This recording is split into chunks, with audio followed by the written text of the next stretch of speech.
y cómo, por ejemplo, los medios masivos de comunicación nos presentan precisamente este tipo de actividad profesional, ¿no? Vamos a hablar y vamos a discutir sobre todo algunas preguntas que creo que son esenciales, como, por ejemplo, ¿la perfilación criminal es un tipo de pericial o es una técnica de investigación? ¿Quién puede hacer perfilación criminal? ¿Y cómo se hace perfilación criminal? Y finalmente, ¿cuáles son las aplicaciones y los avances que ha habido en los entornos en donde nosotros colaboramos? Yo colaboro en casos en Estados Unidos, pero también en Latinoamérica, y bueno, recientemente estamos empezando a trabajar con algunas organizaciones, por ejemplo, en Dubái, eh, y próximamente tendremos pues más noticias, ¿no? De diferentes fiscalías con las que estamos colaborando, no solamente capacitando, sino también llevando casos, mostrándoles la técnica, capacitando a sus peritos, llevando casos en conjunto y en paralelo para que puedan precisamente utilizar estas técnicas que son muy propias de los sistemas acusatorios eh, en todo el mundo, ¿no? Algo que vemos de manera constante en los medios de comunicación es esta idea de la perfilación criminal como una especie de poder, ¿no? Como de capacidad sobrenatural o de conocimiento relacionado con genios, ¿no? Que conocen de diferentes elementos relacionados con el comportamiento humano.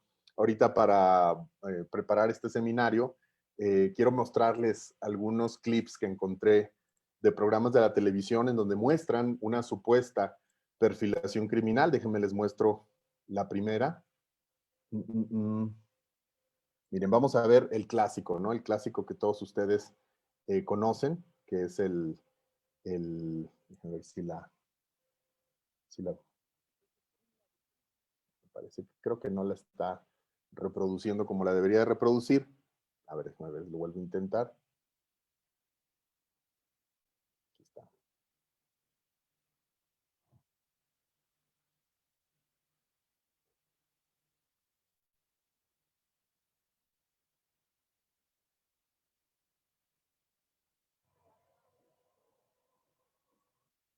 No, creo que no la reproduce como se las quiero reproducir, pero bueno, básicamente es un par de clips en donde lo que nos muestran es dos series de televisión que seguramente algunos de ustedes conocen. Una de ellas es la serie Aníbal, que es la que encuentran a la izquierda, en donde hay una persona que tiene una supuesta capacidad sobrenatural. Incluso le ponen ahí, por ejemplo, pues un tema de ciencia ficción, que es el tema de cómo, dice, las neuronas espejo generan una capacidad especial para generar empatía. Y esto es algo que es una constante cuando vemos cómo se representa la perfilación criminal en los medios de comunicación. Se presenta como una especie o de poder sobrenatural o de capacidad que solamente algunos genios y aquellos escogidos pueden tener acceso a él, cuando en realidad lo que estamos viendo pues es una actividad científica. Y las actividades científicas, pues sí, evidentemente se requieren competencias, habilidades, a lo mejor incluso yo diría a una serie de actitudes relacionadas con el humanismo y relacionadas con los derechos humanos, pero no es un tema de genios ni es un tema de capacidad sobrenatural. Algo que se presenta constantemente, por ejemplo, en esta serie de Criminal Minds, es cómo van especulando acerca de un crimen. Nos dicen que no se escucha nada. ¿Sí me escuchan? ¿Alguien que esté teniendo problemas para escucharme? Bueno. No, doctor, todo bien. Les decía, Escucho. muchas gracias, muchas gracias. Les comentaba que, muchas gracias, perfecto. Y entonces, bueno, esto nos lo presentan de esa forma, ¿no? Como una forma fantasiosa, como una forma de presentar una serie de capacidades, les decía, sobrenaturales. Por ejemplo, él puede ver cerrando los ojos con su poder telequinético o no telequinético, más bien de super teleempatía, puede ver cuáles fueron las motivaciones del criminal estando en la escena del crimen. Y esto es algo que constantemente te van a decir las personas que trabajan en esta área. Todas estas son de las series de televisión. Por ejemplo, te voy a hacer un listado de cosas que son de la serie de televisión. En las series de televisión se ve que están hablando de la escena del crimen y están haciendo interpretaciones en la escena del crimen. Los perfiladores no irían a una escena del crimen, no tendrían que ir a una escena del crimen porque ellos son peritos y peritas que hacen evaluaciones cuando la investigación ya va avanzada. Efectivamente, podrían después visitar la escena del crimen o algunos escenarios relacionados precisamente con los hechos, pero más bien ellos van a leer los documentos, los reportes, van a revisar las fotografías, van a revisar los resultados del laboratorio, van a revisar los resultados de las evaluaciones de los testimonios de testigos y víctimas de violencia y van a partir de eso establecer un diseño de investigación y a partir de este diseño de investigación van a recoger nuevos datos, van a interpretar y van a realizar un perfil. Pero en la televisión, para hacerlo más dramático, lo que hacen es que hacen como si los del FBI tuvieran una especie de superavión que va a cualquier escena del crimen y ellos llegan ahí y empiezan a hacer interpretaciones alrededor de esto. Esto obviamente es fantasía por varias razones. Los crímenes que suceden tanto en Estados Unidos como en Latinoamérica, pues los van a investigar las autoridades locales. Más adelante, si hay algún tipo de tipificación relacionado, por ejemplo, con un crimen federal, pues puede ser que se involucren ciertos agentes. Vamos a suponer el FBI, pero es importante que todos entendamos que el FBI ya no hace este tipo de cosas y que las hizo durante un tiempo con una crítica muy profunda de la comunidad científica porque se presentaban a hacer inferencias sobre todo de tipo psicopatológico y ese es un segundo elemento importante. El primero es la idea de que estar en la escena del crimen en un primer momento te hace perfilador o te da como alguna especie de poder especial. No, si estás ahí es porque tu trabajo es documentar la escena del crimen, no hacer interpretaciones de ellas. El segundo es el lenguaje que se utiliza. En clases, por ejemplo, de criminología clínica o de perfilación, se suelen utilizar términos psicopatológicos como esquizofrenia, como paranoia, hablan de asesinos organizados, desorganizados, los cuales no son categorías científicas de investigación, son categorías policiales, y esto es importante, y aquí es donde quiero entrar como un poco más profundo. Hay que saber distinguir entre el término perfilación criminal en sus múltiples aplicaciones, que les voy a mostrar, que se referiría más a lo que un policía dice que está haciendo, que sería investigación criminal, a la perfilación criminal como una especie de pericial, ¿no? Que lo presenta una persona formada en el tema científico, que va y presenta evidencias, interpretaciones conductuales e inferencias sobre las conductas de quienes están participando desde el análisis de la evidencia conductual, ¿no? Eso es otra cosa, eso es un científico o una científica que prácticamente lo que está realizando es precisamente una investigación en ese sentido. Entonces, ¿cuál es la diferencia? ¿De qué estamos hablando cuando hablamos de perfilación criminal? Bueno, pues tendríamos que distinguir entre tres grandes autores, hay más evidentemente, pero estos me parecen los más representativos y para varios, es el trabajo de una colega que estaba haciendo su tesis precisamente en perfilación criminal en la UNAM y nos hacía esta comparación. Ahorita les digo el nombre, se me está yendo, perdón, su nombre de la colega, pero al final se los digo. Ella decía, bueno, es que hay como tres grandes representantes que la gente relaciona con perfilación criminal. El primero de ellos es evidentemente Robert Ressler. Robert Ressler se hace muy famoso por precisamente participar en una de las unidades iniciales que hubo en el tema de perfilación criminal en el FBI, en donde él decía que estaban haciendo investigación y él junto con sus colegas hacen un manual que se sigue citando como si fuera un documento científico, no lo es, esto tampoco le quita que la información que se presente ahí no pueda resultar útil en algún momento, pero sí es importante que quienes conozcan de esto, pues sepan la diferencia entre un texto científico y un texto procedimental. Un texto procedimental es un texto que puede ser parte, digamos, de una institución en donde se hacen ciertas inferencias sobre ciertas cosas. Por ejemplo, comprender los antecedentes de Robert Ressler. Él no es psicólogo, él no es criminólogo, él estudió en parte de una carrera universitaria y su carrera la hizo, sí, capacitándose, sí, participando en el FBI. Estamos hablando entonces de un policía federal en un entorno de gobierno.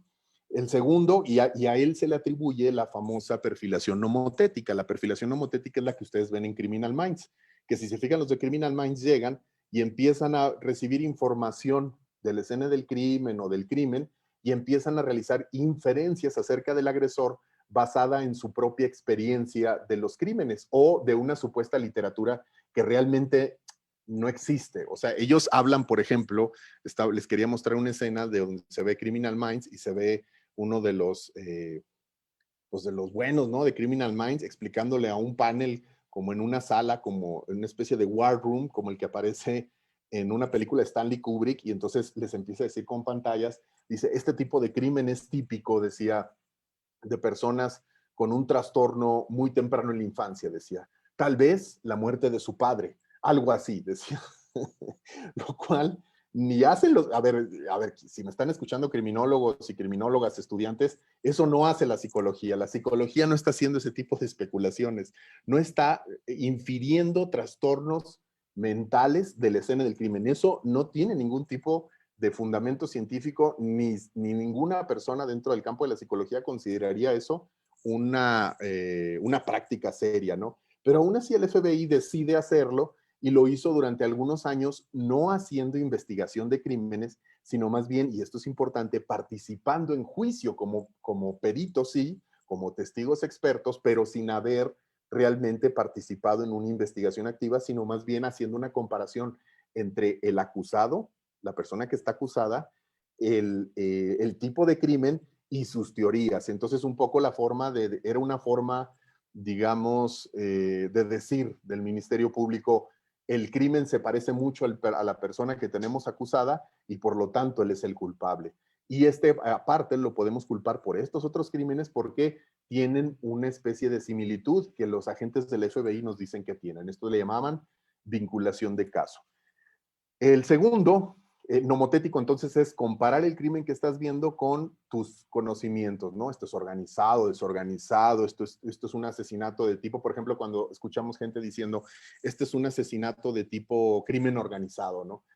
Bueno, no hay asesinatos de tipo crimen organizado, tampoco es que los asesinos realmente cometan exactamente los mismos crímenes y tengan las mismas motivaciones, tampoco es que haya una correlación tan directa entre las enfermedades mentales y la agresión y la violencia, eso ya debería dejar de enseñarse, pero son ideas que ya, no digo que en algún momento no se hayan presentado, digamos, ante la comunidad científica, son ideas que, pues sí, hace 50, 60 o hasta 100, 150 años se solían decir, por ejemplo, que se decía pues que la criminalidad era producto de una característica específica de las personas y quienes no eran criminales pues eran personas sanas o no tenían, digamos, este tipo de condición. Pero evidentemente así no funciona la ciencia funciona de otra forma.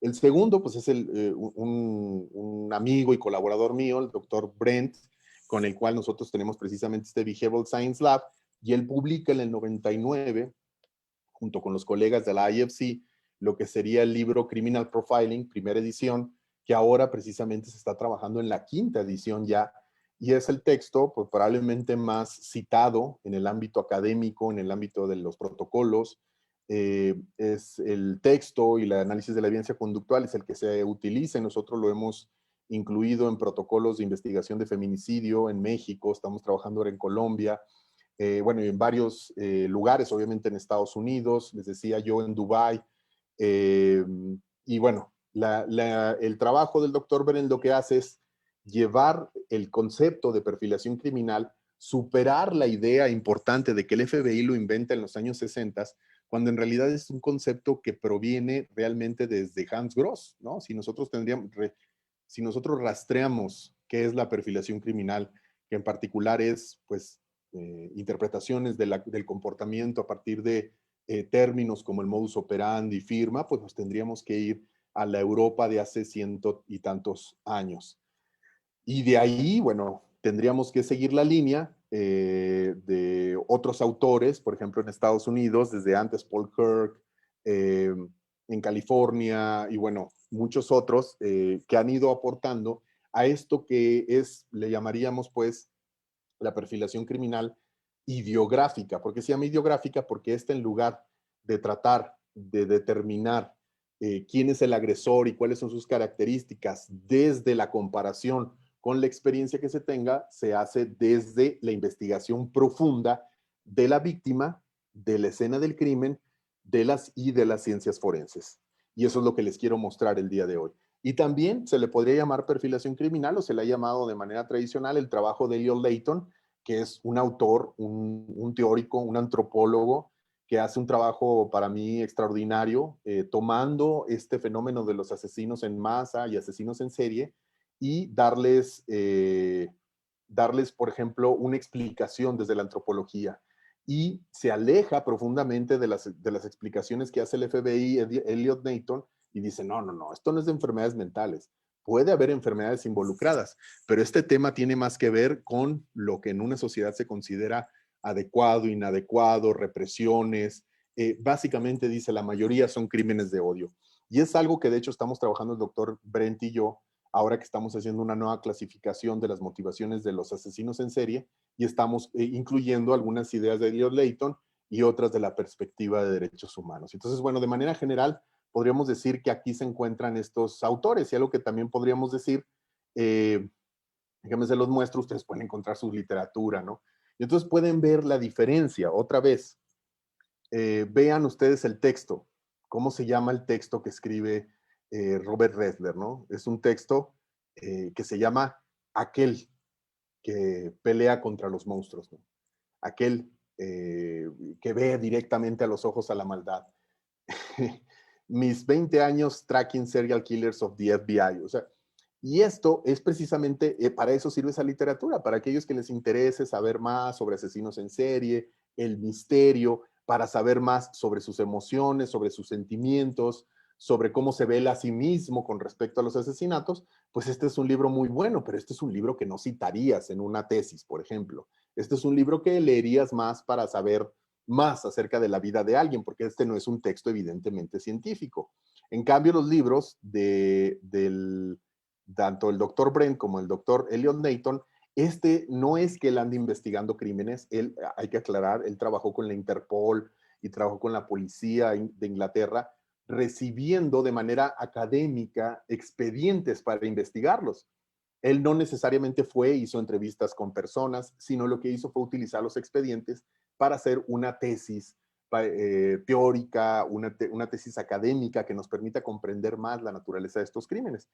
Y su libro, aunque tiene un título también sensacionalista, Hunting Humans, cazando humanos, y hacer dentro de la mente de los Aníbal Lecter de la vida real, otra vez, si te fijas, pues es que es un mercado esto, ¿no? Y hay como una idea de vender más al respecto. Pero este es un libro bastante decente de antropología, les digo, y es un libro que nos permite, y este es un libro que debería ser parte de la educación de aquellos que trabajan en el tema de la violencia, porque hace un muy buen trabajo de presentar ciertas hipótesis que al día de hoy, a pesar de que ya tiene bastante tiempo que Elliot Layton no trabaja en este tema, tienen muchísima validez, tienen muchísimo trabajo. Y por otro lado, bueno, pues está el Criminal Profiling, que es un texto más bien manual, académico y de profesión. Un poco lo que queremos hacer y el trabajo que ha ido realizando el doctor Brent y el que yo he realizado con él en los últimos años, tiene que ver con conjuntar la aplicación con la academia. Nosotros hacemos academia y nosotros hacemos aplicación. De la aplicación y teniendo credenciales académicas, es decir, teniendo grados académicos, participando en trabajos de revisión de pares, es que surgen esta literatura. Ahora bien, cuando decimos perfilación criminal, la gente lo puede entender de diferentes maneras. Ya hablábamos de esta, del análisis de la evidencia conductual, que esta es, digamos, la aplicación en términos de pericial. O sea, si hablamos de una pericial, de un científico o de una científica haciendo, por ejemplo, peritajes en victimología, en reconstrucción criminal, en perfilación criminal, pues vamos a hablar de este libro de texto, ¿no? Vamos a hablar de precisamente perfilación criminal. Si estamos hablando, por ejemplo, de un psicólogo, una psicóloga, lo hemos estado hablando con colegas en diferentes lugares, en Ecuador, por ejemplo, en Perú, en México también está sucediendo, a psicólogas y psicólogos, ministerios públicos le solicitan que hagan evaluaciones psicológicas de perfilación criminal, le llaman. Y entonces a esto le llaman perfilación criminal a cuando se solicita una evaluación a la persona sospechosa del crimen, ¿no? Y entonces a partir de eso, lo que sucede es que pues le aplican unas pruebas de personalidad, a lo mejor, no sé, le hacen una entrevista y de eso se resuelve si la persona puede cometió o no el crimen. Esto es inadecuado en muchos sentidos, ya sea si se hace para peligrosidad, ya sea si se hace para ver riesgo, que eso sería un objetivo interesante para proteger a las víctimas, pero para determinar que alguien tiene una personalidad agresiva, una personalidad violenta, una personalidad de asesino, pues otra vez, noticias para todos y todas. Esto no existe en el mundo de la psicología científica. Estas son especulaciones e hibridaciones que surgen de nuestros sistemas de justicia latinoamericanos, en donde hay hay una relación un poco dispar entre la ciencia y los que operan el sistema. Los que operan el sistema le piden esto a los científicos y los científicos, en lugar de reflexionar más allá de esto y ver lo que les voy a mostrar en términos de derechos humanos, pues lo que acaban decidiendo o lo que acaban diciendo es que sí, señor, yo le hago esa evaluación y acabo diciendo que tiene o no tiene una personalidad. La otra es la evaluación estadística, y aquí podemos encontrar cosas muy extrañas, como por ejemplo la perfilación geográfica, que también se sigue vendiendo como si fuera una técnica adecuada, en donde agarran un mapa, y esto también sucede mucho en Criminal Minds, y van poniendo dónde fueron los asesinatos, ¿no? Y entonces, aquí están los asesinatos, está atacando una vez más el asesino en serie. Y esto es parte de la fantasía, ¿eh? Muy pocas veces un asesino en serie o un asesino múltiple realmente es seguido o investigado mientras se le ha identificado, ¿no? Porque en las películas siempre el asesino en serie se identifica al tercer asesinato, ¿no? Lo cual, otra vez, las técnicas no surgieron para ese tipo de escenarios, porque esos escenarios son de televisión. Los escenarios reales es cuando se empieza a hacer una vinculación de casos en retrospectiva, de otros casos que han sucedido. Es decir, de un caso se hace la retrospectiva de todos, no es que vayan así. Pero aunque vayan descubriéndolo poco a poco, esta idea de ir poniendo como tachuelitas en un mapa, o bueno, si ya se quiere hacer digital, y luego predecir que el radio de acción del asesino en serie, pues hay mucha literatura y también sentido común que nos dice que el comportamiento humano es más complejo que eso, que las formas en que los agresores eligen a sus víctimas son multicausales y tienen que ver con los escenarios y los contextos. Y este es el punto importante. Por ejemplo, también podríamos poner acá las perfilaciones criminales estadísticas, en donde lo que supuestamente se hace son utilización de modelos estadísticos para ver otro tipo de asesinatos y ver cuál podrían ser las características del agresor. Es decir, es el concepto, es la perfilación nomotética, ¿no? La de comparación con otros, pero utilizando estadística. Pero otra vez, las personas no funcionan a partir de estadística. Las personas, de hecho, funcionan a partir de otro tipo de elementos, es decir, a partir de contextos y victimología. Y esto es lo que hace falta o lo que falta muchísimas veces en las investigaciones de perfilación. En las investigaciones de perfilación lo que suele pasar es que no se investiga de manera profunda el contexto de las víctimas, su historia, sus antecedentes. Por ejemplo, la perfilación geográfica no le importa necesariamente las víctimas, sino la localización. En la perfilación de Robert Ressler no importa la victimología, lo que importa es los trastornos psicológicos que pudiera tener el agresor. Y eso es lo que vamos a encontrar de diferencia. Una investigación real, siguiendo parámetros de perspectiva de género, de debida diligencia, lo que nos va a decir es que la investigación se debe centrar en el contexto, en el escenario, o sea, en la escena, el espacio donde suceden los crímenes, y en la o las víctimas, porque a partir de ello es que nosotros realmente podemos probar los vínculos con algún tipo de agresor, las motivaciones, las reparaciones de daño. Y lo que nos presentan en la televisión es policías atrapando a un asesino. Entonces, así como la fantasía del asesino atrapando a las víctimas, eligiéndolas, pues también así los policías persiguiendo asesinos, en lugar de hacer su trabajo, que es indagar y saber más sobre las víctimas para conocerlas y darles y recoger información que pudiera resultar útiles. Y finalmente está la biográfica, que ese es donde ustedes los libros que van a encontrar en donde, no sé, la vida de Ted Bundy, la vida de Jeffrey Dahmer, a la fecha sigue habiendo eh, psicólogos, psicólogas en México que siguen hablando de asesinos en serie de los 70s, en Estados Unidos, como si esto tuviera algún tipo de valor o de aprendizaje en un contexto totalmente diferente, en un país totalmente diferente, basado en notas periodísticas o en libros de este tipo, ¿no? Entonces, lo que un poco le quiero decir es que cuando ustedes escuchen a alguien decir que es perfilador o perfiladora criminal, lo primero que debemos de preguntarnos es qué tipo de perfilador es, porque es una palabra que pues se ha vuelto muy popular y se utiliza para diferentes contextos. El uso del término ha hecho que se disperse, ¿no? Hay una carga cultural incluso por tantas series de televisión en donde se presentan este tipo de pericias, como hemos dicho en otros momentos, que se presentan como una especie de superpoder o de capacidad intelectual superior, ¿no? Otro problema importante es el tema de los nominalismos, que eso no solamente es propio de la perfilación, sino de muchas otras áreas en donde se quieren bautizar nuevas áreas.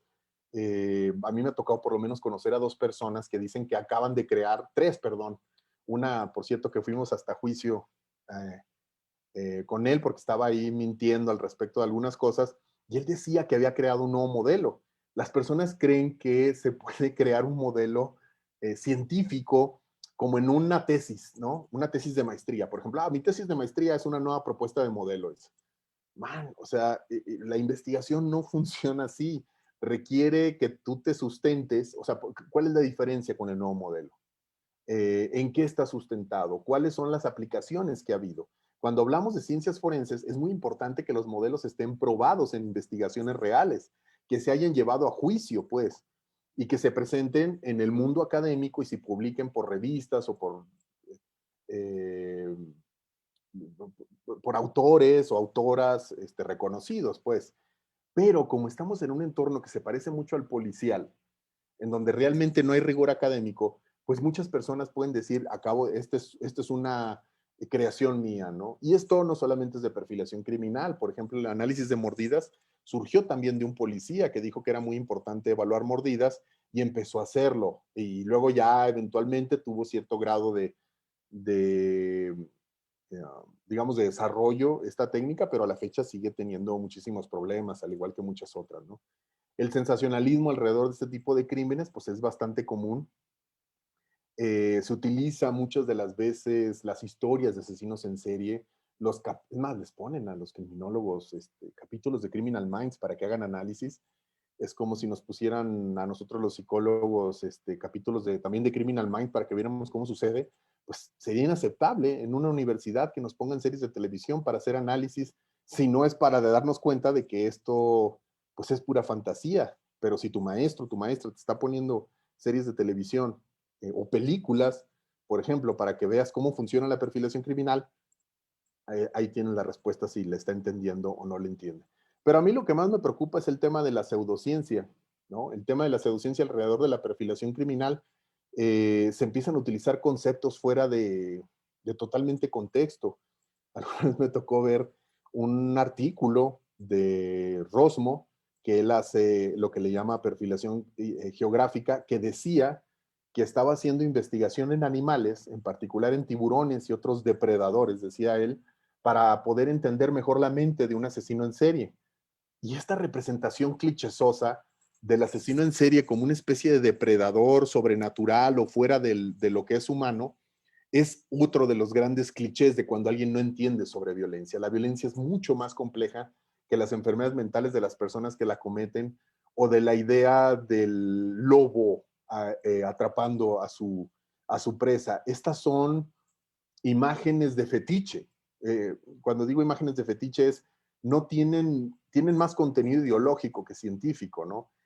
¿Por qué? Porque nos pone en el lugar en donde empezamos a pensar que los asesinos y asesinas son totalmente diferentes a nosotros, que la violencia de la humanidad es debida a problemas en el cerebro y no a sistemas económicos, sociales y culturales, que las motivaciones de los asesinos en serie tienen que ver con fantasías súper profundas sexuales y no con odio, por ejemplo, a personas diferentes a él, conducta misógina, por ejemplo, que es lo que realmente la literatura y la ciencia moderna está diciendo al respecto.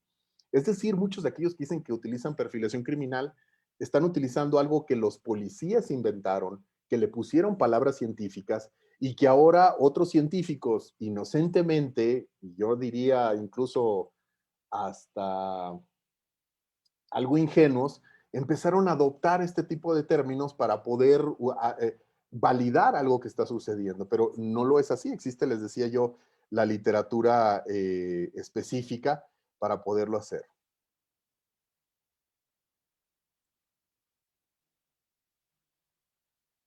Vamos a ver algunas aplicaciones de la perfilación en el sistema de justicia. Algo que les decía es algo que encontramos, estamos trabajando todo el equipo del Behavioral Science Lab en el diseño y publicación de protocolos. Ya vamos para la segunda edición de Forensic Victimology, Victimología Forense, para la quinta edición de Criminal Profiling y para la primera edición de Criminal Psychology que estamos escribiendo el doctor Brent y yo. Y algo que surgió como parte de nuestra investigación es que efectivamente el FBI no tiene un trabajo llamado perfilador, ¿no? Que los perfiles o la elaboración de perfiles es un término que se ha ido diluyendo, pero que realmente no se utiliza de esa forma, que se sigue hablando. Por ejemplo, hay gente que sigue diciendo, yo me recuerdo una colega española que creo que vive acá por donde estoy yo en este momento, eh, que decía que ella se había ido a, y esto lo pasa mucho, o sea, muchos colegas que les gusta el tema de la perfilación, a veces son abogados, en España hay muchos abogados que dicen que son criminólogos, porque, ¿por qué? Porque allá se puede decir, no hay problema, estudian un diplomado, estudian un posgrado. La criminología no es una licenciatura en todos lados, en Colombia no lo es, en México sí lo es. Y esto es otra discusión, si realmente esto es positivo o negativo. Eso creo que es otra discusión mucho más larga. Pero lo que sí he visto es que hablan en muchos, o sea, les gusta mucho estar asociados al FBI, le toman fotos a las tasas del FBI, se van a Cuántico, me acuerdo, fue un director de un reclusorio que conocí en Puebla, que es un estado en México, en donde estaba llevando un caso de una mujer que había, en defensa propia, asesinado pues a un traficante. eh, y él me decía que él había tomado un curso con el FBI y lo que hay que entender es que el FBI no da capacitaciones así, lo que el FBI da son cursos sobre cómo funciona el FBI y qué tipo de funciones usa el FBI, pero eso no te va a hacer perfilador criminal. No es una carrera, pues, sino simplemente sabes cómo funciona el FBI, te tomas tu foto con tu gorra, con tu chamarra y tu taza del FBI, y entonces, como eso sale en la televisión, pero el mismo FBI en sus redes sociales dice que ya no lo hace, pues muy poca gente lee esto que les estoy mostrando y lo que sí tiene es la imagen de eso como relacionado con alguna cosa de investigación criminal. ¿Cómo se hace realmente una perfilación criminal? Bueno, pues se utilizan tres grandes procesos. Primero, toda la investigación de la víctima, y este es aquí donde se vuelve importantísimo que se adopten los protocolos, por ejemplo, relacionados con feminicidio, con tortura, con comunidades indígenas, porque ¿qué se va, perdón, a investigar de la víctima? Tres cosas: antecedentes, que son los paquetes victimológicos, toda la información de la víctima con respecto a su vida social, a su actividad económica, a los lugares que frecuentaba. Esto es muy importante para la investigación, porque entre más conozcamos de la víctima, más fácil va a ser poder hacer interpretaciones de la evidencia que encontramos en la escena del crimen. Estos son los antecedentes. Otra cosa que se debe investigar es el contexto. Y aquí es donde entra el enfoque no clínico de la psicología, sino el enfoque psicosocial. El enfoque clínico es aquel que está relacionado con la psicopatología, ¿no? Que si tienen un trastorno, que si tienen algo en la mente, que si tienen una enfermedad. Eso es relevante solamente como un dato para los antecedentes. Acá lo que nosotros vamos a investigar es el contexto. Y el contexto tiene que ver con el vínculo con los diferentes elementos o los diferentes grados de interacción. El modelo ecológico de Naciones Unidas, el individual, el interpersonal, el comunitario, el cultural y la cronicidad. Eso tiene más que ver con la investigación victimológica. Y tercero, la narrativa, su historia, ¿no? De dónde viene, a dónde va, a partir del análisis de estos otros dos. Entonces aquí entra mucho la psicología social, aquí entra mucho los peritajes psicosociales, aquí entra mucho el análisis de contexto, que es propio, por ejemplo, de la perspectiva de género. Me pregunta Karen, ¿se podría decir entonces, maestro, que la perfilación criminal requiere necesariamente el conocimiento de la víctima de la victimología? Exactamente, Karen. Sin victimología no es perfilación. Sin victimología, lo voy a llevar más lejos, no es una investigación forense. Sin victimología es realmente policías persiguiendo a un sospechoso o atrapando a un sospechoso y decidiendo que él es el culpable. Y esa es la diferencia. La víctima se requiere para varias cosas. Una de ellas tiene que ver, otra vez, para poder hacer interpretación, de la evidencia, para hacer una buena reparación de daño, bueno, que sería la última, pero sobre todo para poder comprender mejor los vínculos y las motivaciones de la agresión. En segundo lugar, la escena del crimen. Y cuando hablamos de la escena del crimen, pues nos referimos no solamente al espacio donde sucede el crimen, sino el análisis también de los espacios alrededor, ¿no? Hemos empezado a incorporar algunos conceptos que son importantes, que los voy a mostrar, como territorialidad, para poder empezar a emplear la idea del espacio más allá del lugar y empezar a comprender las dinámicas de conflicto entre los espacios en donde sucedieron los crímenes. Hay que saber dónde sucedió el crimen, qué tipo de índices de impunidad van a existir, qué tipo de violencia existe, cómo está el sistema de justicia en ese lugar, cuáles son las políticas, cuál es la ideología, etcétera, etcétera, porque los crímenes que estamos viendo, pues necesariamente suceden en un grupo social, de grupo social a grupo social, por cómo están construidas las instituciones y cómo la cultura permea a las personas, podemos explicar muchísimos comportamientos. Y evidentemente la evidencia física, ¿no? Entonces, en concreto, como para regresando a la victimología, ¿se requieren psicólogas y psicólogos para hacer perfilación? Sí, para que sepan hacer victimología. ¿Una psicóloga o un psicólogo puede hacer criminal profiling? Sí, pero necesita saber sobre estas dos cosas. La evidencia física no es nada más ir a recoger en la escena del crimen y tomar fotografías. Eso requiere el análisis forense de la criminalística del laboratorio para poder hacer vínculos. Es decir, si se fijan, esta realmente es una actividad integral, no es una actividad específica, no es una técnica que aplique a alguien en paralelo con los demás, sino que los demás investigan y el perfilador o la perfiladora, recoge la información de los demás y a partir de ello hace sus interpretaciones. ¿Cómo es la perspectiva de derechos humanos en la perfilación criminal? ¿Qué es lo que hemos estado haciendo en Latinoamérica? Bueno, me gustaría compartírselos. Esto es lo que estábamos hablando hace un momento, ¿no? Hay diferentes momentos, espacios y niveles en cómo se va a organizar la información de un perfil. Y es muy importante que sepamos distinguir. Miren, lo de abajo es la escena del crimen, que es la recolección de la información, en donde se va a documentar, se van a tomar fotografías, se harán entrevistas, se van a etiquetar la evidencia, se va a hacer, por ejemplo, un análisis de la evidencia que se pueda encontrar en el cuerpo de la persona, la autopsia, etcétera, etcétera. Esta documentación o este primer momento, aquí no se hace la perfilación, porque aquí no sabemos qué ha sucedido. En la televisión sale que ya saben qué sucedió, van en el avión los de Criminal Minds y ya van diciendo qué pasó y quién lo hizo y hasta están mandando ahí como señales de investígame esto, investígame el otro. Esto evidentemente, otra vez, lo voy a estar repitiendo mucho, es fantasía, no es real. Después entrarán los peritos específicos. Aquí es donde entra la psicología, la química, la medicina, y a partir de lo que recogieron ellos van a hacer otra investigación o investigaciones adicionales, pero lo más importante y que no sucede es que estos lean a estos y estos lean a estos. No sucede, ¿no? Cada quien hace su pericial y quién sabe qué ven en el expediente. Y finalmente estarían los generalistas, ¿no? Ahora estamos escribiendo un capítulo precisamente que se llama esto, evaluaciones forenses integrales, que son transdisciplinares y que lo que pretenden es ir recolectando información que nos permita hacer investigaciones integradoras. Ahora bien, ¿por qué es importante entender esta línea de investigación? Porque hay una diferencia entre los que van a la escena del crimen y los que hacen investigaciones generales. Los de arriba son forenses, estos son técnicos. ¿Por qué? Porque ellos hacen trabajo técnico. Puede ser que este que hace trabajo técnico tenga estudios, certificaciones posteriores, sobre todo maestrías, pues, y doctorados, que le permita o sea, una carrera forense se va haciendo no solamente tomando un curso, sino que va subiendo, ¿no? Me pregunta Carlos, ¿un psicólogo social puede llegar a dominar la técnica de perfilación criminal igual que un psicólogo clínico? Un psicólogo social me parece que lo haría de entrada, tendría muchas más facilidades que un psicólogo clínico para poder hacer perfilación.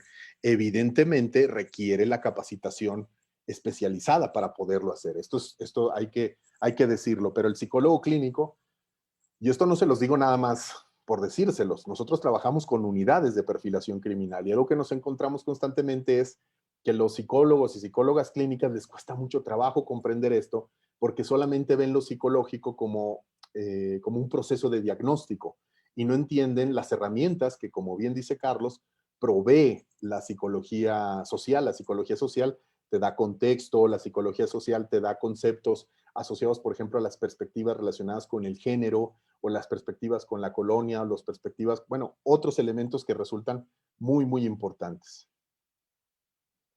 Me pregunta alguien, ¿es correcto usar el nombre de escena de crimen en México? Sí, claro que sí. El término escena del crimen es un término de los estándares internacionales.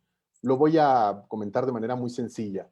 Hay términos como autopsia, escena del crimen, que en México, lamentablemente, por el lugar en donde vivimos, y otra vez, creo que es un muy buen ejemplo de lo que suele suceder. Alguien dice, sobre todo un abogado, no, es que en México no debería ser escena del crimen. Le llama porque en México no hay crímenes. En México dice hay delitos. Bueno, a ver, a lo que él se está refiriendo es a la tipificación en un proceso legal de una institución. El término escena del crimen es un término científico que se utiliza desde diferentes escenarios. Ese es uno de los argumentos que suele decir. Es que no es del español. Si es del español, la palabra crimen es del español. Segundo argumento, es que si dices que es escena del crimen, entonces estás suponiendo que ahí pasó un crimen y eso no lo sabes todavía. Bueno, en derecho, si usted es un abogado, si usted es un criminalística de campo, tiene mucho sentido que hable así. Pero si usted es una científica, usted tiene que hablar con los términos que aparecen en los libros científicos, los modelos de protocolos. Y segundo, cuando usted dice que es una escena del crimen, lo que está diciendo usted es que está haciendo una hipótesis que hay sucedido un crimen. Es decir, está diciendo cómo va a tratar ese crimen. Entonces, a la hora de hacerlo, pues puede ser que finalmente ahí haya sido un accidente, por ejemplo, o que sea una escena secundaria, por ejemplo. Pero al final del día, el tratamiento que se le da es de escena del crimen. Las fotografías, el procesamiento, nos indica cómo se investiga. O sea, es decir, no hay otra cosa que suceda que no sea un crimen que se trate como un crimen. Y el tercer lugar, que es el más importante, es que siempre que haya, por ejemplo, una escena de suicidio, vamos a decirlo así, podríamos decir, no, es que el suicidio no es crimen. No, porque es perdón, porque es algo, el crimen es una falta violenta grave. Ah, pero el estándar de investigación es, por ejemplo, si alguien muere en custodia, no es investigarlo como un accidente, se investiga como asesinato. Por ejemplo, el asesinato de un supuesto suicidio de un niño no se investiga como suicidio, se investiga como homicidio. Y es por eso que se utiliza. Eh, dice Sarid, como criminólogo, ¿sería recomendable tomar un diplomado o especial en victimología y posterior en perfilación criminal? Sí, es muy buena opción, o puedes tomar el de perfilación criminal y decantarte por la victimología, porque la teoría la tienen conjunta. Dice Anay, en su mayoría dependemos del trabajo de campo, criminalistas, médicos forenses y fotógrafos, ya que si está mal su trabajo, el perfil criminal no estará encaminado a la persona correcta. Anaí, tu trabajo como perfiladora sería identificar, tener las herramientas para identificar qué es lo que se ha hecho mal, para que en tus reportes tú digas, hace falta investigar esto, esto y esto, hace falta corroborar esto, esto y esto otro.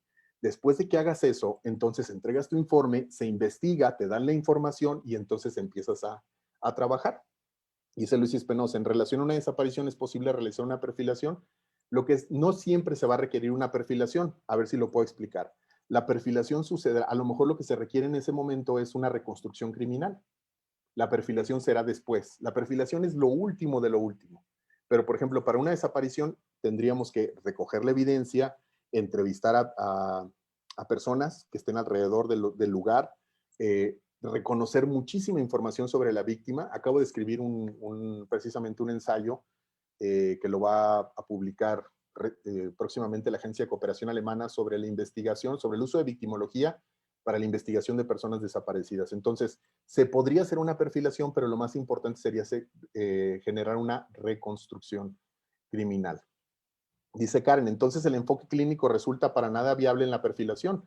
¿Sería necesario abandonar ese enfoque tanto en la práctica como en la enseñanza? Yo diría que sí. Yo diría que el enfoque clínico hace más daño que beneficio. Esto no quiere decir que esto no se vaya a descartar completamente. Pero el enfoque nosotros que le llamamos es psicología forense con perspectiva de derechos humanos. que es más una psicología psicosocial que una psicología clínica. No quiere decir que la psicología clínica no sirva, la psicología clínica sirve para lo que es, para dar tratamiento. El problema es que estamos utilizando una teoría que surge en los hospitales para aplicarla en una institución que significa, que tiene que ver con juzgados. Me preguntan, ¿un científico forense puede hacer una perfilación criminal? Sí, si tiene, les mostraba yo las características, es decir, tiene que tener posgrado, tiene que tener una capacitación. Un científico forense que conozca de dos cosas, conducta, comportamiento y evidencia forense. Esas son las dos. ¿Dónde o cómo se llama su ensayo? Mira, lo van a publicar en una página que me pregunta Luis Espinosa. ¿Dónde lo podría hacer ese ensayo? Se va a llamar identificacionhumana.mx y ahí lo van a publicar cuando lo suban. Entonces, ¿en dónde se hace perfilación criminal? Bueno, la perfilación criminal no se hace aquí, en la escena del crimen, como sucede en las series. La perfilación criminal es posterior a todo esto. Dice Rick Lennon, si tienes una licenciatura ajena a las ciencias forenses, pero tienes habilidades deductivas de comprensión analíticas, un diplomado, una maestría en criminología, perfilación criminal, ¿sería suficiente para comenzar una carrera como perfilador? Depende de qué licenciatura tengas. Siempre tienes que tener capacitación en algo del comportamiento, porque al final del día tus interpretaciones serán sobre el comportamiento y ciencias forenses. Eso sería como lo más, digamos, lógicamente disciplinar. En una perfilación se debe tomar, dice Jimmy Ribandeira, una perfilación se debe tomar en cuenta aquella información que va en contra de la tesis del acusador, por ejemplo, que se encuentre información que sugiere que otra persona... Sí, eso, y qué buena pregunta, parece una pregunta muy inocente, pero es la mejor pregunta, Jimmy. Efectivamente, sí. Y el asunto es que cuando se hace ciencia podría salir información que sea contraria a lo que el acusador está viendo. Esa es la diferencia. La diferencia es la independencia entre la investigación científica y la investigación criminal. Nosotros somos completa y absolutamente imparciales en lo que esté sucediendo, ya sea trabajes para una organización de derechos humanos, ya sea que trabajes directamente para la fiscalía. Nosotros trabajamos para fiscalías, defensorías, bueno, ahorita se los voy a mostrar. Trabajamos para diferentes instituciones y precisamente trabajamos con ellos porque ellos respetan precisamente este tipo de resultados. ¿Qué es lo que estamos haciendo en realidad? Bueno, se los trato de sumarizar. Lo que estamos haciendo es una agenda. Lo que estamos viendo es que tanto la criminología como psicología, como disciplinas relacionadas con la investigación criminal y forense, tienen que empezar a adoptar herramientas, reflexiones, protocolos que sean propias del contexto en donde estamos nosotros. Lo que queremos hacer es una investigación forense latinoamericana. Y esto es tal vez, digamos, la máxima ambición que se tiene. Le llamamos investigación forense con perspectiva de derechos humanos, que es una investigación, es un modelo de investigación o una agenda que pretende ir juntando el análisis de la evidencia conductual con la psicología forense para poder hacer interpretaciones y abordajes de casos de manera integral. ¿Qué es lo que estamos haciendo? Por ejemplo, se los platico de manera como muy general. Bueno, ahorita regreso a esta diapositiva para mostrárselas. Nosotros decimos que una investigación forense debe de tener tres niveles de actividades y de interpretaciones, y esto es lo más importante, y estos, digamos, los niveles. Dice Isabel Galván, ¿cómo perfilo en la delincuencia organizada? Se tiene que hacer lo mismo para cada caso. Nosotros trabajamos en casos de delincuencia organizada y ahorita les voy a mostrar, estamos trabajando en casos en Colombia relacionados con estructuras criminales, en particular el protocolo. Isabel, lo que se tiene que hacer es una investigación completa de cada asesinato y después se hace vinculación a través de modus operandi, de los modus operandi reconocidos, pero tienes que hacer victimología para poder ver por qué el crimen organizado hubiese elegido esta víctima en particular para poder cometer el crimen, pues. Y también entender cómo es que las organizaciones criminales cometen y cuáles son los intereses arriba de esto para cometer esto. Esto lo están haciendo, por ejemplo, muy bien colegas en Guatemala, colegas, por ejemplo, la CICIG, ¿no? En diferentes organizaciones, y sí se puede hacer. Dice Daniel Alizón, de buenas tardes, mi nombre es Daniel, soy psicólogo clínico a nivel cultural. México tiene estas tendencias híbridas y copia otros sistemas de investigación extranjero. Como tal, se cuenta con modelos de investigación aplicables reconocidos con fines de solución a lo criminal. Sí, Daniel, esa es la investigación forense con perspectiva de derechos humanos que te estoy mostrando, surge precisamente en Latinoamérica, se encuentra anclado en los protocolos de Naciones Unidas de feminicidio, de tortura, de desaparición forzada y de niños, niñas y adolescentes y de comunidades indígenas. De ahí surge esta investigación. Precisamente lo que estamos haciendo, y te lo muestro para que lo veas, es un puente entre la investigación forense del análisis de la evidencia conductual que surge en Estados Unidos a partir de la influencia europea y la psicología forense con perspectiva de derechos humanos que surge en Latinoamérica. ¿Cuáles son los niveles de análisis de esta investigación forense? Bueno, están el nivel técnico, que tiene que ver con cómo se hacen aplicaciones técnicas desde los protocolos, es decir, utilizar los protocolos adecuados. Yo he discutido muchísimo con forenses que me dicen que ellos no utilizan el protocolo más que el que está dentro de su institución. Y entonces yo le digo, no hay problema si usas el protocolo de tu institución, si tu protocolo está armonizado con la debida diligencia, que es un concepto que tiene que ver con cómo vamos a investigar, cómo decimos que agotamos una investigación. Esto tiene que ver con el derecho al debido proceso, con el derecho al acceso a la justicia. Por eso se llama psicología forense o investigación forense con perspectiva de derechos humanos, porque está precisamente asociado con una serie de estándares a nivel internacional de cómo se puede organizar precisamente la forma de comprender cuáles son nuestros deberes. Nuestros deberes no surgen de lo que el jefe me dice o de lo que dice mi protocolo. Nuestros deberes surgen de nuestra comprensión de la psicología, de la criminología, de los protocolos y de las condiciones asentadas en los protocolos internacionales y del avance que vamos obteniendo a partir de la investigación. Responder en vivo. Tengo un momento para darle salida a estas preguntas. Okay.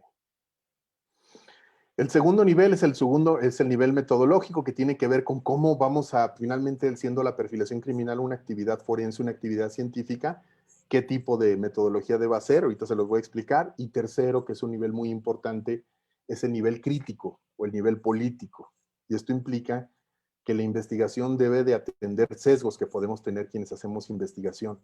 Quienes hacemos investigación forense podemos tener sesgos cognitivos y sesgos ideológicos porque pues somos machistas o porque tenemos una tendencia a ver a las personas de cierto color, de cierta forma, somos racistas, etcétera, etcétera.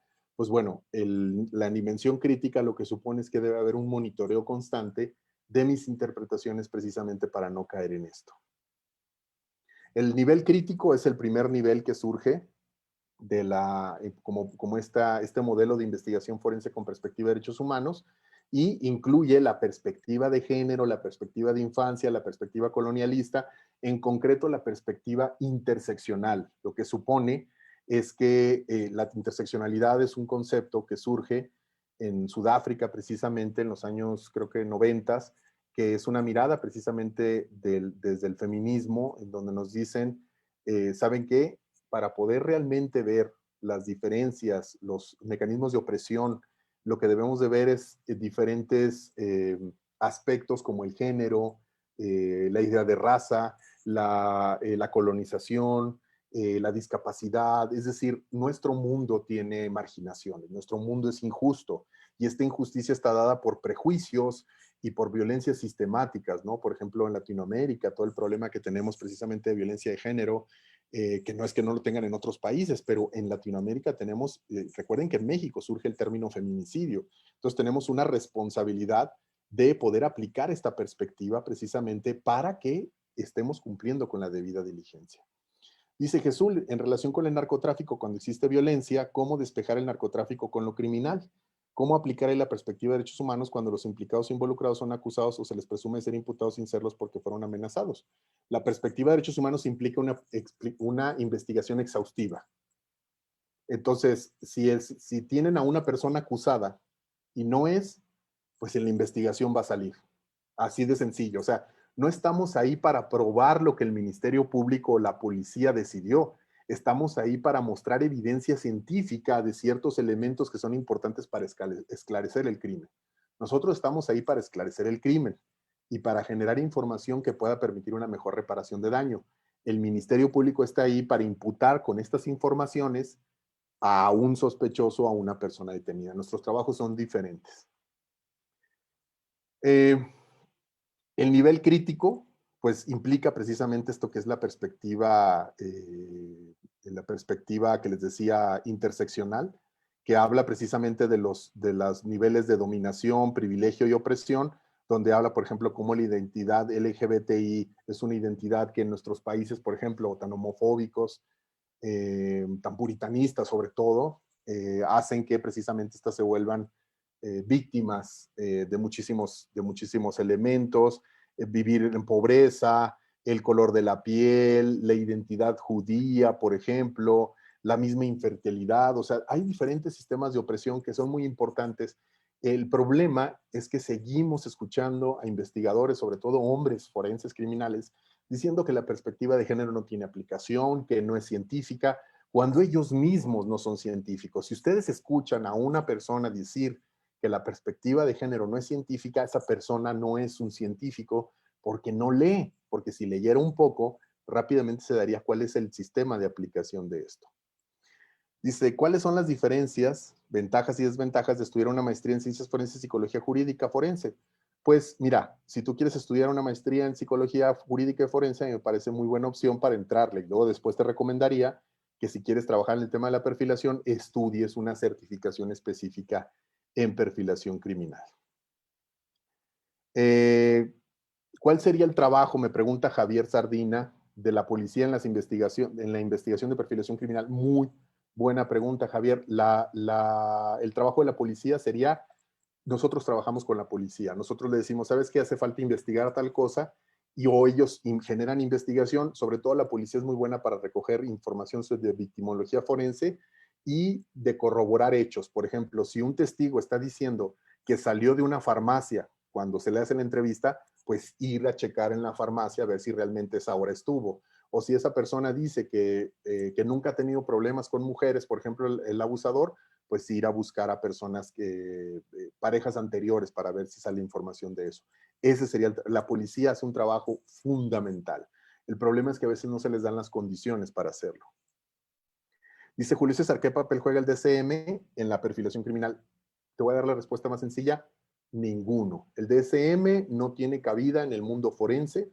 El mismo DSM habla de ello en la introducción y quienes lo deben de utilizar con muchísimo cuidado porque no es el trabajo que se tiene que hacer. O sea, no es un tema clínico. Dice, como criminalista, ¿qué relación se tiene con el perfilador? A ti como criminalista de campo, que me imagino a eso te refieres, Alberto, a ti te toca hacer esto. Esto de acá abajo. A partir de que tú empieces a hacer esto de acá abajo, o tal vez algunas acciones de aquí arriba, tú vas a colaborar con este. Y ese es el trabajo del criminalista.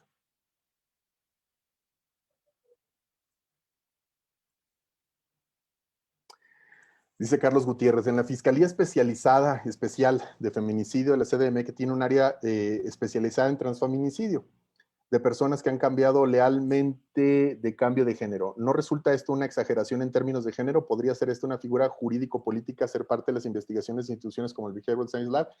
Sí, el transfeminicidio es una figura que está en el modelo de protocolos de feminicidio, que también se encuentra en toda la teoría del feminicidio. El transfeminicidio, para quienes me están escuchando, se refiere a las personas, cuando existe un asesinato de una persona trans, puede ser una mujer trans o puede ser un hombre trans. Y recuerde que las razones de género tienen que ver precisamente con la indagación de la vida, del contexto de esta persona para ver si está relacionado. Entonces, un caso de una persona trans tiene que investigarse con esta perspectiva y tiene que investigarse con perspectiva de género. Como criminal, bueno, eso ya.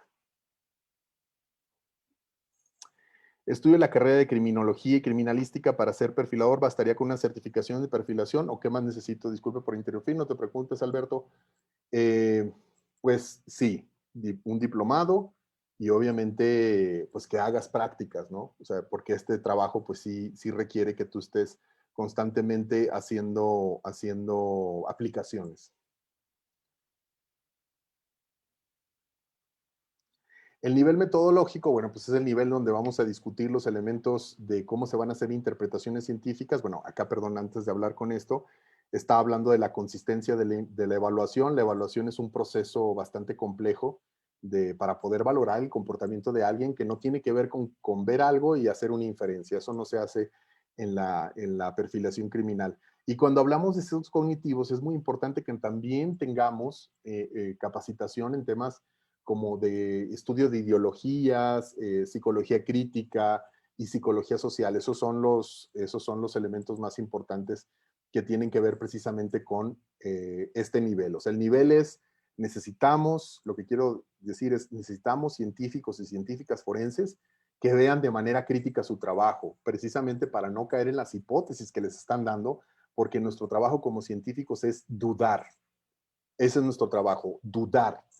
Si nosotros no tenemos un aparato para dudar, entonces nuestro trabajo que estamos haciendo no es científico. En el nivel metodológico, pues es muy importante ver cómo se va a hacer la aplicación del método científico para poder hacer inferencias. Nosotros utilizamos mucho el racionalismo crítico de Popper, donde lo que hacemos es que si se tiene una hipótesis, lo que se tiene que hacer es buscar e investigar las hipótesis alternativas. Si se tiene la hipótesis, por ejemplo, de que la persona fue asesinada por crimen organizado, pues entonces se tiene que investigar también algunas hipótesis alternativas, ¿no? Que haya sido un accidente o que haya sido una equivocación.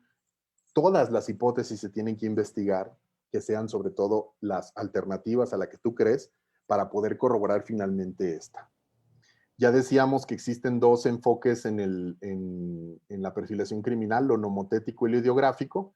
Lo nomotético es el que pretende generalizar y el ideográfico es el que habla del caso en específico, y es por eso que el enfoque ideográfico es el más común o el más importante para la perfilación criminal. Por ejemplo, para la psicología forense utilizamos tanto el nomotético como el ideográfico. Para la victimología usamos el nomotético y el ideográfico, pero para hacer importante, para poder hacer inferencias o de las características del agresor, el que se utiliza es ideográfico. Y otro elemento importante de la metodología es que integremos, es decir, que no veamos el crimen simplemente como algo que sucede entre 2, 3 o 4 personas, sino que entendamos el contexto donde sucede, ¿no? La comunidad, los factores institucionales, los procesos interpersonales, que vayamos haciendo, por ejemplo, lo que es muy importante es la integridad de la evidencia, ver si la autopsia estuvo bien hecha, si la investigación de la escena del crimen tiene todos los elementos. En concreto, para poder tomar algo que dice una pericial, tenemos que corroborar si se ha hecho de manera adecuada. Dice Janet, considerando que en el área forense, que el área forense es una carrera, sí tendría que elegir un diplomado en psicología forense y psicometría forense, ¿cuál sería más conveniente? Psicología forense, por mucho. La psicometría forense es una técnica que aplica la psicología forense. Si te enseñan a aplicar test, dice Janet. Janet ya me están regañando porque no le estoy contestando su pregunta. A ver, Janet dice que cuál quiere estudiar. Yo te recomiendo psicología forense porque psicología forense es la disciplina y la psicometría forense es la aplicación. Discúlpame, Janet, que tengo muchas preguntas.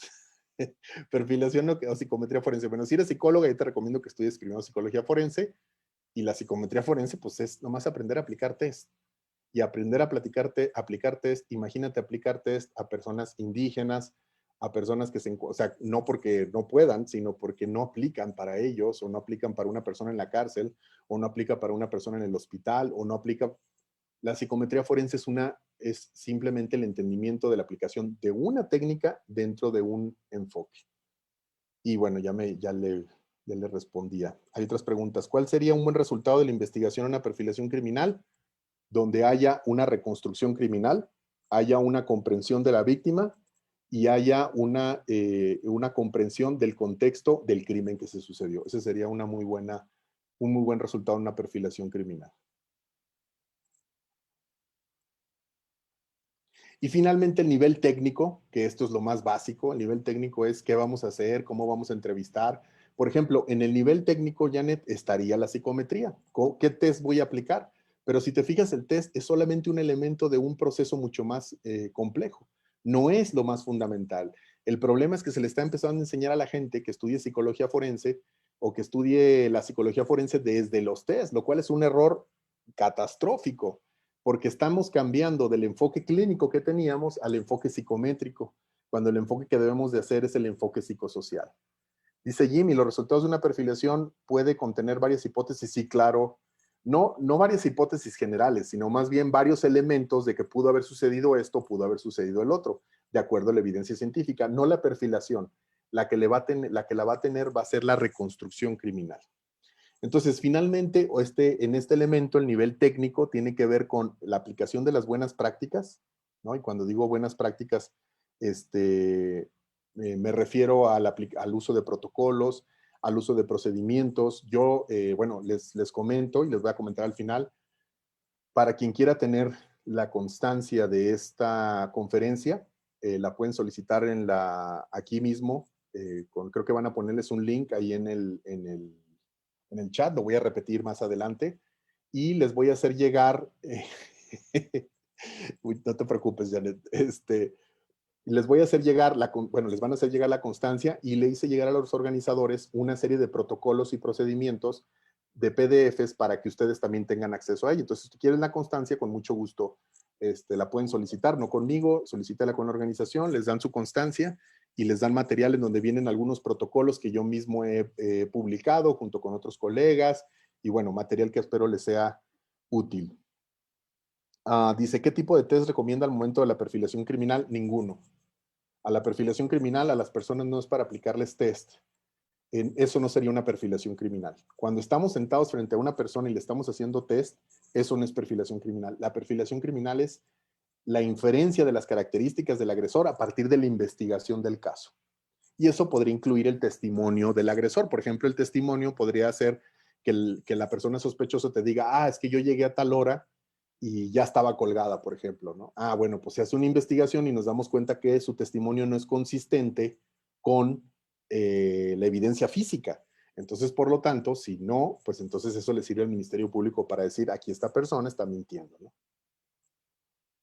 Dice, ¿qué opina de los libros de Vicente Garrido? Muy buenos textos, son anecdóticos, seamos honestos, presenta algunas reflexiones sobre la perfilación criminal, pero se basan en la idea, son muy cercanos a lo que hace Robert Ressler, seamos honestos, en donde platica casos y hace reflexiones acerca, pues a veces de ello, ¿no? Dice, es recomendable que el perfilador realice entrevistas dentro de una investigación, claro, o que se ayude de alguien que hace entrevistas. Por ejemplo, yo trabajo con el doctor Brent, él es probablemente el perfilador criminal más importante, lo diría, a nivel mundial, y él, por lo regular, yo hago las entrevistas, porque es mi trabajo, porque soy psicólogo, y él lo que hace es, yo le doy reportes y él los va juntando. ¿Qué libro recomienda para que un estudiante de psicología se empiece a empapar en psicología forense con enfoque psicosocial? Yo les recomiendo mucho, bueno, les estoy poniendo aquí algunas, miren, aquí están.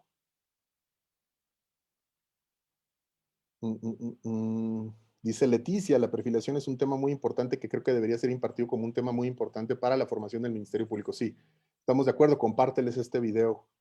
¿Qué tan viable es el uso de la perfilación criminal en el ámbito privado como un anexo a instituciones educativas o empresas? Sí, hemos trabajado con empresas de seguros y fraudes, por ejemplo, o con organizaciones, por ejemplo, empresariales que hacen investigaciones paralelas a la investigación penal para ellos tener la información y el esclarecimiento de los hechos. Miren, aquí están algunos de los libros que les recomiendo. Buenas prácticas, están estos libros de debida diligencia, están los protocolos de la Suprema Corte de Justicia. Perdón, Emilio, me estás poniendo... ¿se complica la perfilación criminal con líderes religiosos? No, al contrario. Las creencias religiosas, el sistema, por ejemplo, se pueden hacer investigaciones de líderes religiosos relacionados, por ejemplo, con actos, yo he tenido casos con actos de violencia sexual con niños y niñas, o también en la participación de asesinatos de defensores y defensoras de derechos humanos también, ¿no? O también como víctimas también, ¿no? También hay casos como muy importantes como los sucedidos en Guatemala o en México, de líderes religiosos asesinados precisamente por la defensa de derechos humanos.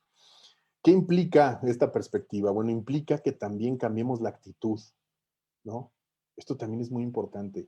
Que nuestra actitud a la hora de hacer investigación, a la hora de hacer ciencias forenses, no sea la de un policía, no sea la de un la de de una persona que no tiene como conexión. Nosotros lo que pretendemos es hacer acciones que tiendan a la justicia restaurativa en lugar de la retributiva. La retributiva es la venganza, es la de meter a la gente a la cárcel. Tenemos que superar ese modelo y llevarlo hacia una justicia restaurativa, en donde nuestras formas por ejemplo, entrevistar, de recoger información, de mantener contacto con las familias de las víctimas, tengan en cuenta sus derechos. Esta investigación forense lo que pretende también es humanizar el sistema, que quienes trabajamos en esto, aparte de tener habilidades, por ejemplo, de investigación, deducción, también tengamos habilidades básicas para comprender los derechos de las personas que están involucradas, la forma en que se las trata, con dignidad, con respeto, incluso con empatía, ¿no? Creo que tengo 3 preguntas por acá. ¿Qué opinas sobre la escala de maldad que expone Michael Stone? Es fantasía. Yo tuve la oportunidad de estar con el doctor Michael Stone. Ahí precisamente lo conocí junto con el doctor Brent Turbi en Guatemala hace algunos años. Y la escala de maldad no es del doctor Michael Stone, pero él es una persona que aparece en un programa de televisión, pero él es un perito de juicios familiares. Por lo menos eso fue lo que a mí él me dijo. Trabaja en Nueva York, pero él no hace perfilación criminal. Él lo que hace es revisar las notas periodísticas y lo utiliza para el Discovery Channel para hacer esto. Pero no tiene una aplicación científica, es para entretenimiento. Diego Achín te dice, ¿la perfilación criminal podría ser el soporte en el tratamiento postpenitenciario? No, no tiene nada que ver. La perfilación criminal lo que podría hacer resolver es para la reparación de daño. Y ahí entraría podría servir el peritaje. Necesitamos otra persona que haga este tipo de decisiones, que sería una persona que hace el proceso de reparación de daño. Dice Víctor, la perfilación criminal es importante para las instituciones federales. ¿Qué podríamos estudiar para estar más preparados en esta área y desarrollar mejor el trabajo de la mano en las fiscalías? Les voy a dar una opción de capacitación al final. Nosotros estamos por presentar un diplomado de certificación en perfilación criminal y ahorita al final, en unos 5 minutos se los quiero presentar para quien esté interesado se ponga en comunicación y se capacite al respecto. Empezamos en junio. ¿Qué es lo que estamos haciendo actualmente? ¿Qué es lo que estamos tratando de hacer? Estamos tratando de realizar una reforma en la investigación forense. Esta reforma incluye precisamente cómo estamos tratando de juntar precisamente el análisis de la evidencia conductual, los libros que existen desde el 99, con la psicología forense con perspectiva de derechos humanos. ¿Qué es lo que tienen en común? Bueno, pues lo que estamos haciendo el doctor Brent y yo, y la maestra Valeria Baltasar. Estamos trabajando en un proyecto que se llama el Behavioral Science Lab, que lo que hace es llevar casos, asesorar casos, producir conocimiento, publicarlo y capacitar a partir de esto. Y entonces, ¿qué es lo que estamos realizando? Bueno, pues tenemos varios conceptos en común. Primero de ellos, que es muy importante comprender, es el proceso de la transdisciplina. Es decir, siempre se dice, y a veces lo dicen de manera como muy laxa, dicen que debe de ser un trabajo interdisciplinar, pero la realidad es que las exigencias que tienen los crímenes que nosotros llevamos en Latinoamérica es que tenemos que tender hacia la transdisciplina. La transdisciplina, les decía, es que el objeto de estudio determine la forma de investigarlo en lugar de que nosotros tengamos disciplinas y a través de esa disciplina investiguemos el objeto de estudio. Entonces estamos juntando psicología y criminología y la estamos haciendo forense. Lo importante que nos une, el estado del arte. El estado del arte tiene que ver con utilizar la investigación científica más reciente para hacer interpretaciones. Dejemos de usar a Lombroso, bueno, Lombroso ni se usa, ¿no? Pero sí hay gente que sigue citando, no sé, a Macchiori, por ejemplo, ¿no? Su libro que ella misma ha dicho que pues ya fue el de psicología criminal. Tenemos que empezar a citar otro tipo de elementos, tenemos que citar literatura científica reciente que se refiere a la perspectiva de derechos humanos. Las buenas prácticas es el uso de protocolos, procedimientos adecuados, etcétera, etcétera. ¿Y qué enfoques estamos incorporando? Y esto obviamente no lo vamos a comprender en una plática, pero es la profundidad que se requiere. El enfoque interseccional, que tiene que ver con poder incorporar las perspectivas de diferentes formas de opresión. El enfoque diferencial, que implica qué hago con esas diferentes perspectivas de de investigación, en donde lo que yo voy a ir haciendo es poder ir corroborando lo que vamos encontrando. Es decir, lo que vamos haciendo es aplicar una entrevista específica para niños y niñas, aplicar una, una entrevista, por ejemplo, para comunidades indígenas o aplicar el test adecuado. Es decir, el enfoque diferencial es aplicamos herramientas diferenciadas para la diferenciación que requiere el caso. El enfoque territorial implica que nuestras investigaciones tienen que implicar un conocimiento del territorio, de la comunidad, de los espacios, de los elementos sociales, porque si no lo hacemos de esa forma, pues entonces finalmente no estamos comprendiendo lo que está sucediendo.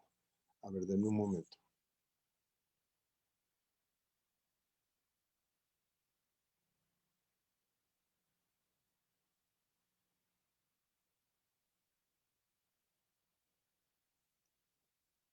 Dice Miguel, buenas noches, soy personal policial y licenciado en seguridad, me interesa sobre perfiles criminales, pero veo que es una recomendante una carrera de psicología y criminología. Sí, pero no, o sea, que tú puedas estudiar perfilación criminal te va a servir precisamente para hacer investigación. A lo mejor no vas a presentar un perfil criminal en juicio, pero sí vas a saber hacer una investigación forense. Dice, buena tarde, entonces la presunción ante un hecho continúa y el perfil son los antecedentes históricos de un hecho para establecer el hecho criminal. Exactamente, Marcela. La presunción ante un hecho es una hipótesis y lo que estamos juntando es información que nos permite a nosotros poder precisamente al final del día establecer qué fue lo que sucedió. Y bueno, en esta última parte, antes de pasar a las, me imagino que hay otras preguntas que no me aparecen a mí aquí directamente, ¿la perfilación criminal puede tener aplicación dentro de las instituciones penitenciarias? No, no, pero lo que sí puede tener es para las evaluaciones psicológicas forenses de los penitenciarios. Ahí sí, la investigación forense sirve mucho para poder hacer investigaciones relacionadas precisamente con lo que le llamamos la reinserción social. ¿Qué es lo que estamos haciendo en estas fechas? Déjame contestar otras preguntas antes de seguir. Dice, buenas tardes, profesor. Si es probable asesino serial o violador, ¿cómo se manejan sus derechos o cómo puedo manejar la empatía? Pues, por ejemplo, o sea, tú a la persona que tienes enfrente, tú no puedes, la persona que tienes enfrente, si vives en Latinoamérica, Gloria, la persona que tienes enfrente no puedes decidir si realmente es culpable de lo que se le está acusando. México tiene y Latinoamérica tienen unos altos índices de personas inocentes en la cárcel. No, la empatía es muy importante como una actitud dentro de la entrevista para obtener mejor información. En concreto, si tú tienes empatía y sigues procedimientos, no solamente vas a tratar a las personas como humanas, sino también vas a obtener mejor información. Entonces, el objetivo, si a lo mejor tú estás segura que quien frente está es un narcotraficante o lo que sea, la empatía te va a servir para obtener mejor información. Esta idea como de estar ahí, como jugándole al interrogador, realmente en la vida normal no funciona. ¿La psiquiatría sirve para la perfilación criminal? Sí, efectivamente, la psiquiatría es una de las formas en las que se utiliza la evidencia conductual. Dice, soy Magali García, psicóloga forense. ¿Cómo hacer que un ministerio público pueda entender lo que una psicóloga forense puede realizar en una perfilación, más cuando se está en una fiscalía especializada en feminicidios? Lo que yo te recomiendo es que si te están dejando hacer una perfilación, primero que nada, tomes en cuenta que tienes que estar capacitada para ello, ¿no? Entonces, hay que leer, hay que estar capacitada primero. Y segundo, pues que tú, no, es que no tienes que hacer entender al Ministerio Público, lo que tú tienes que hacer es empezar a hacer tu trabajo como vienen los estándares y explicárselo al Ministerio Público. Recuerda que el Ministerio Público y los peritos son independientes, aunque el Ministerio Público le hace solicitudes a no quiere decir que el Ministerio Público vaya a decidir cuáles son los resultados de este otro, ¿no? Entonces, pero, por ejemplo, lo que puedes hacer es compartirle este video. Compártele este video y a partir de eso es que a lo mejor puede haber una opinión que le pueda resultar útil. Espero que el lenguaje que estoy utilizando sea útil para poder, por ejemplo, explicar a la mayoría de la gente que nos encontré. Dice Alberto, leí el libro de Sala de Jurados y algo que me quedó muy grabado era que no existían criminales natos. ¿Usted qué opina con respecto a lo que se nos está explicando? Claro, no existen los criminales natos, la criminalidad es un complejo, es un fenómeno muy complejo que va más allá de que si una persona nació con ganas de matar, ¿no? El asesinato es muchísimo más complejo y no existen los criminales natos para nada. ¿Qué es lo que estamos realizando? ¿Cómo se aplica esta perspectiva en Latinoamérica? ¿Qué se está haciendo de perfilación en Latinoamérica en estos últimos años? Bueno, la perspectiva que les estoy mostrando es precisamente una que se está aplicando en Colombia. Hemos trabajado el año pasado junto con Naciones Unidas y la Fiscalía General de la Nación. Trabajamos con fiscalías, hemos trabajado con fiscalías de manera independiente, tanto asesorándoles como llevando investigación criminal. Existe ya esta figura y somos nosotros que hemos estado un poco trabajando en ella, de investigadores e investigadoras forenses que son externas, que realizan investigaciones. Entonces, ahorita estamos trabajando, por ejemplo, con la Agencia de Cooperación Alemana, realizando asesorías técnicas e investigación en casos de tortura, y también estamos realizando, por ejemplo, estamos trabajando con la Fiscalía General de la Nación de Colombia, en particular con su unidad de investigación de crímenes contra defensores y defensoras de derechos humanos. Tuvimos el placer y trabajar con Naciones Unidas en este sentido. Lo trabajamos al final del 2019.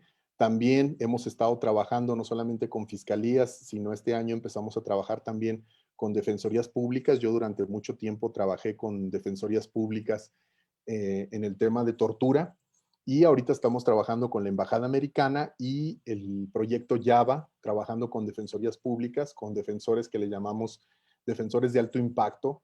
Y estos defensores de alto impacto lo que hacen es tratar de mejorar la investigación forense en la defensa. O sea, es decir, que la defensa también tenga una investigación forense.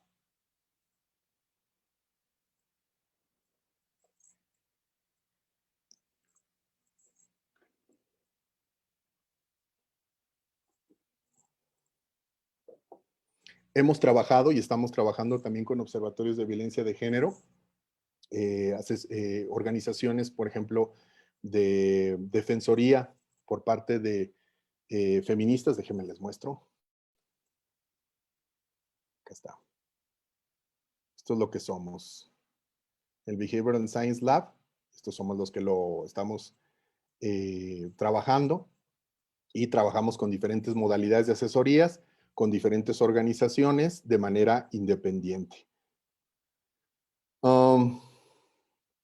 También hacemos publicaciones, estamos por publicar con nuestra editorial Elsevier. Elsevier es una editorial que se encuentra, digamos, la matriz en Inglaterra, pero nosotros trabajamos con una editorial que se encuentra en San Diego, California, para la publicación, sobre todo en inglés, de la literatura que nosotros trabajamos.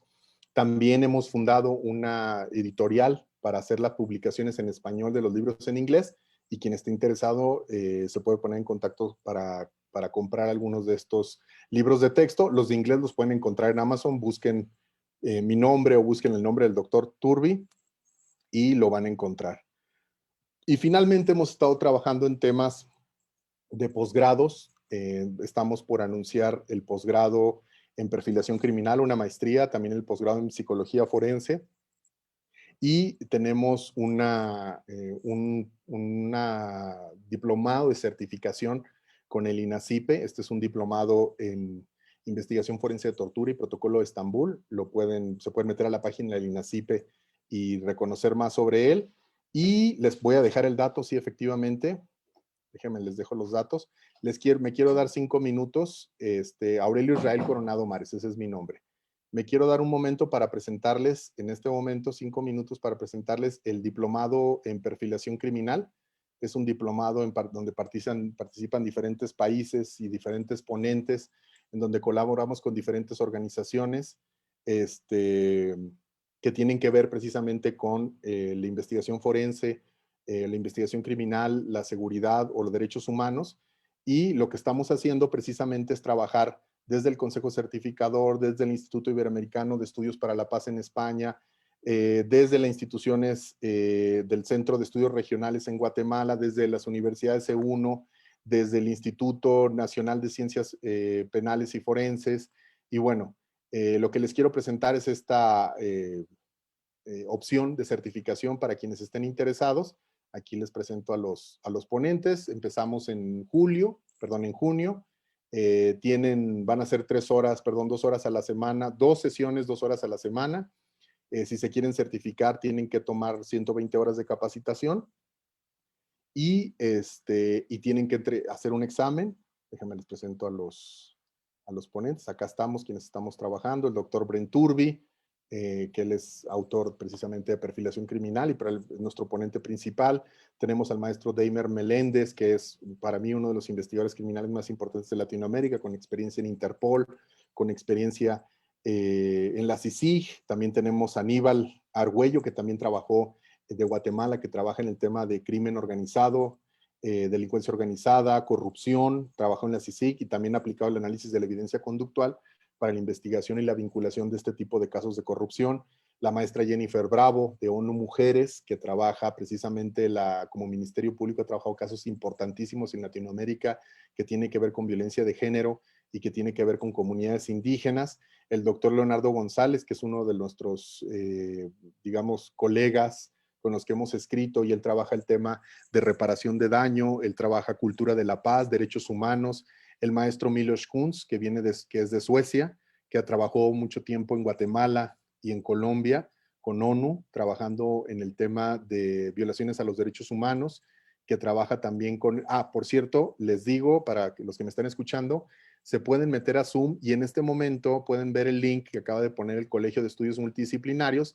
Para quien quiera pedir la constancia de esta conferencia, puede entrar y darle clic a la página, al link, perdón, y a partir de ello pedir su constancia y pedir el material, tanto la presentación como lo que les estoy mostrando. La maestra Magda Torres, también ella trabaja en USAID y ha trabajado para Naciones Unidas y trabajado para la Fiscalía en Colombia, una de las grandes representantes en el tema de perfilación criminal en Latinoamérica. El doctor Percy Bernabé, un colega peruano que trabaja en el tema de psicología forense y trabaja especialmente en el tema de psicología del testimonio, así como la maestra Soraya Bojorquez de Ecuador, con su organización también nos acompaña, que trabaja el tema de psicología del testimonio, y precisamente estamos introduciendo la perfilación criminal en ese sentido en Ecuador con las bases científicas, y la maestra Valeria Baltazar, que es una de nuestras colegas en el Behavioral Science Lab, que ha trabajado con nosotros e investigado, está en en el chat. Me está preguntando, ¿está el link? Está arriba de tu comentario. Ahí mismo le puedes dar. Y bueno, pues nada, les invito a que se inscriban, a que si tienen, que si quieren, pues participar en esto, pueden tomar los datos que se encuentran en su pantalla, pueden usar, dice, disculpe, ¿cómo puedo obtener el certificado de este taller? Ahí se puede encontrar el link, puedes verlo aquí en el mismo chat del Zoom, o lo puedes ver acompañado de la publicación en donde se haya publicado esta conferencia, para que le des clic y puedas obtener el certificado. Les dejo mis datos, mi nombre es Aurelio Coronado. Ahí puedes preguntarme, pueden escanear ahí esa imagen para poder tener acceso precisamente a la certificación que les estoy diciendo. Dice, disculpe la interrupción, este curso que nos está haciendo la invitación tiene un costo. Claro, claro que tiene un costo. El costo es diferente dependiendo del país donde te encuentres. Te recomiendo que te metas ahí al link, y la certificación dura, o sea, la puedes hacer de junio a diciembre de este año, y la certificación se tiene que renovar cada 3 años haciendo un examen, y tienes que estar afiliado a la IFC. Finalmente, lo que quiero decirles, para ir terminando y responder algunas de sus preguntas que seguramente tienen por ahí antes de terminar, es que nuestro trabajo es educar. Los peritos los científicos y científicas estamos para educar. Ese es nuestro trabajo. Si nosotros podemos educar, si nosotros llevamos conocimiento científico con perspectiva de derechos humanos, es para educar a juzgadores para que tomen mejores decisiones con respecto a esto. Necesitamos comprender mejor la violencia, necesitamos comprenderlo y salirnos de estas teorías criminológicas viejitas o estas nociones psicopatológicas de la clínica. Tenemos que acceder hacia una perspectiva de derechos humanos, un modelo social que tenga que ver más bien con cuestiones psicosociales. Y tender a la transdisciplina, vayamos a la transdisciplina, tenemos que superar precisamente la idea de los objetos disciplinares. Les dejo mis datos para cualquier duda, con muchísimo gusto pueden estar en contacto conmigo. Y antes de terminar, ahorita le pido a las personas del centro que vuelvan en el chat del Zoom, que puedan poner el link para que puedan obtener el certificado de esta conferencia. Por favor, que lo puedan volver a poner. Ya lo acaban de poner,